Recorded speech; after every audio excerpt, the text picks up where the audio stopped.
ಇವತ್ತೇನೋ 100 ಜನ ಬಂದಿದ್ದಾರೆ ಅಂತ ತಿಳ್ಕೊಂಡಿದ್ದೀರಾ.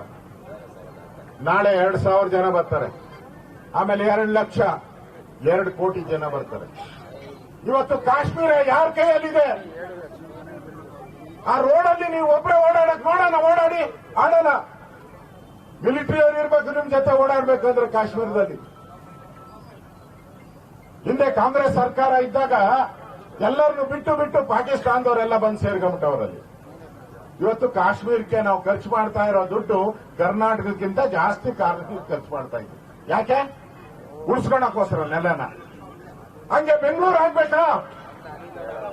ಬೆಂಗಳೂರು ಆಗ್ಬೇಕಾ?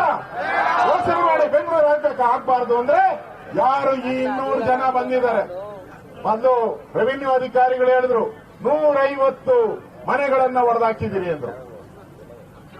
ಅಕ್ರಮ ಕಳ್ಳರು, ಕದೀಮರು, ಬಾಂಗ್ಲಾದೇಶದಿಂದ ಬಂದವರು.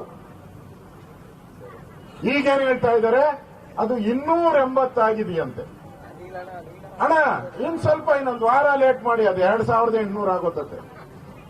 ಎಲ್ಲೆಲ್ಲಿದ್ದಾರೋ ಬಾಂಗ್ಲಾದೇಶದವರೆಲ್ಲ ಇಲ್ಲಿ ಬಂದು ಸೇರ್ಕೊಂಡ್ಬಿಡ್ತಾರೆ. ಆ ಪರಿಸ್ಥಿತಿ ಇವತ್ತು ಕೋಗಿಲಿಗೆ ಬರ್ತಾ ಇದೆ, ಬ್ಯಾಟ್ರಾಯನ್ಪುರಕ್ಕೆ ಬರ್ತಾ ಇದೆ. MLA ಪತ್ತೆ ಇಲ್ಲ. ಯೋಚನೆ ಮಾಡಬೇಕಲ್ಲ, ದೇಶದ ಪ್ರಶ್ನೆ, ನಮ್ಮ ಪ್ರಶ್ನೆ ಅಲ್ಲ. ನಾವಿರ್ತೀರಿ, ನಾವು ಹೋಗ್ತೀರಿ. ಆ ದೇಶ ಇರಬೇಕು, ಕರ್ನಾಟಕ ಇರಬೇಕು, ಕನ್ನಡ ಇರಬೇಕು. ಆಗಿಲ್ಲ ಅಂದ್ರೆ ನಮ್ಮ ಬದುಕು ನರಕ ಆಗೋಗ್ತೈತೆ. ಸಿದ್ದರಾಮಯ್ಯ ಇವತ್ತು ನೋಡಿದ್ರಿ ನಾವು.